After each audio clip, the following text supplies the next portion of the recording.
नमस्कार, आप देख रहे हैं लाइव 24 न्यूज़ बिहार। इस वक्त की बड़ी खबर बताते चले आपको कि बहरीन के लिए भाजपा नेता के नेतृत्व में कई बड़े पार्टियों के नेता शामिल होकर बहरीन के लिए रवाना हुए। वहीं इस डेलीगेशन पर AIMIM पार्टी के चीफ असदुद्दीन ओवैसी रखेंगे पाकिस्तान के खिलाफ ऑपरेशन सिंदूर को लेकर खोलेंगे पोल।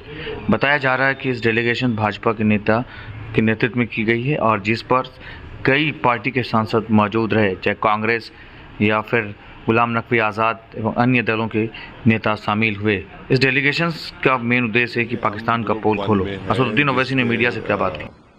इसको हेड कर रहे हैं जय पांडा साहब। तो आप जानते हैं कि हम लोग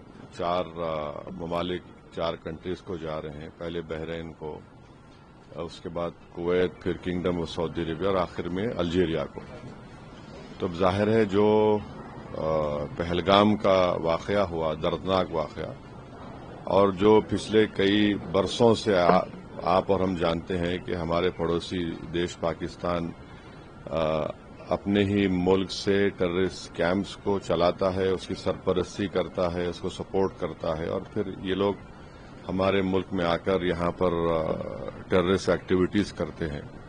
तो इन्हीं चीजों को हम इन 4 कंट्रीज में जाएंगे और उनके सामने रखेंगे।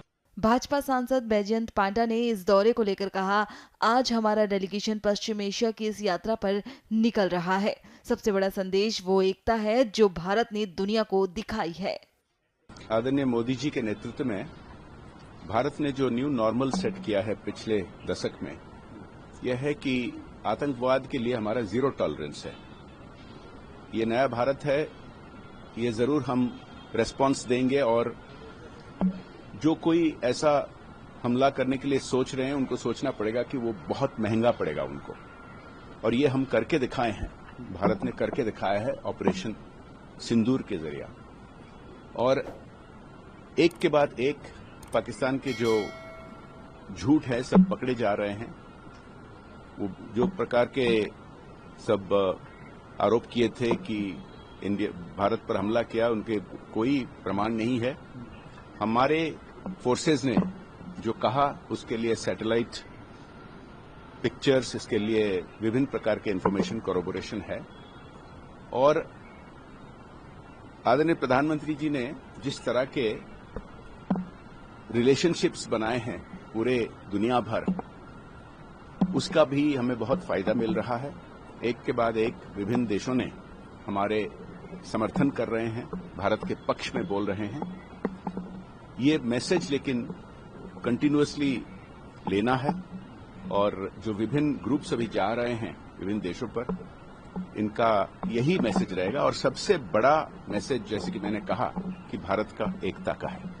वहीं सांसद निशिकांत दुबे ने कहा कि हम लौट कर आएंगे तो माहौल पूरी दुनिया में पाकिस्तान के खिलाफ होगा। जिस तरह से हम जूझ रहे हैं आतंकवाद से, तो इन देशों में जहां हम जा रहे हैं, और जो इस्लाम के लिए सबसे महत्वपूर्ण देश है वो सऊदी अरब है, जहां मक्का है, मदीना है, काबा है, वो भी इसी तरह के आतंकवाद से जूझ रहा है। यमन एक ऐसा देश है, वो भी मुस्लिम देश है, और मुस्लिम देश जो है सऊदी अरब को लगातार परेशान करता है, लगातार तंग करता है। तो उनको आतंकवाद की परिभाषा पता है कि किस तरह से, क्योंकि आतंकवाद का कोई धर्म नहीं होता। पहलगांव की घटना जो है एक अलग घटना है कि पहलगांव में धर्म के आधार पर जो है पहली बार मारा गया, लेकिन जनरली ये माना गया है कि आतंकवाद जो है वो बाउंड्री के बाहर है और धर्म से ऊपर है। तो हम इन बातों को रखेंगे, क्योंकि सऊदी अरब के साथ साथ ही फॉरेन पॉलिसी बहरीन की भी उसी तरह से डिसाइडेड है, और एक दूसरे के प्रति जो है उन दोनों का कोऑपरेशन है। कुवैत का आपको पता है कि जहां हमको आगे जाना है, कि कुवैत के लिए कितना बड़ा वॉर हुआ। 91 का जो वॉर था वो भी आतंकवादी था, इंटरनल था, उसको कब्जा करने की कोशिश की थी इराक ने।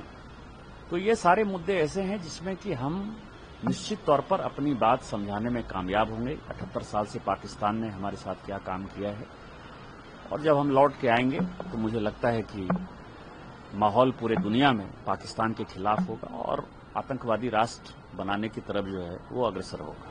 2014 के बाद से जो भारत बदला है, कई नेताओं ने कहा, प्रधानमंत्री ने खुद कहा कि अब भारत बर्दाश्त नहीं करेगा और जिसको जिस आवाज में सुनाई देगी आवाज वही जुबान समझाई जाएगी। कि परसों प्रधानमंत्री जी ने कई एक बातें कही जो बहुत ही महत्वपूर्ण है। एक तो उन्होंने कहा कि आतंकी कोई भी घटना हो तो उसमें आतंकवादी और पाकिस्तान की सेना दोनों के बीच में कोई डिस्क्रिमिनेशन नहीं। एक बड़ा स्टैंड है भारत का 2025 में। आप समझिए कि 1947 से जो नीतियां चल रही थी आतंकवाद के खिलाफ, वो 2025 में भारत सरकार ने कंप्लीट बदल दी है। दूसरा ये है कि जब कोई आतंकवादी घटना हो जाएगी तो जो आर्मी है, जो एयरफोर्स है, जो नेवी है, उसको किसी से परमिशन लेने की आवश्यकता नहीं है। उसको भी फ्री हैंड कि आप हमारी सीमा की रक्षा करने के लिए, हमारे नागरिकों की रक्षा करने के लिए और आतंकवाद से मुकाबला करने के लिए आप आतंकवादी को मारना है, आतंकवादी को मारो, और आतंकवादी के वेश में जो पाकिस्तानी सेना है उसको मारना है, उसको मारो। आपको ये पूरी छूट है।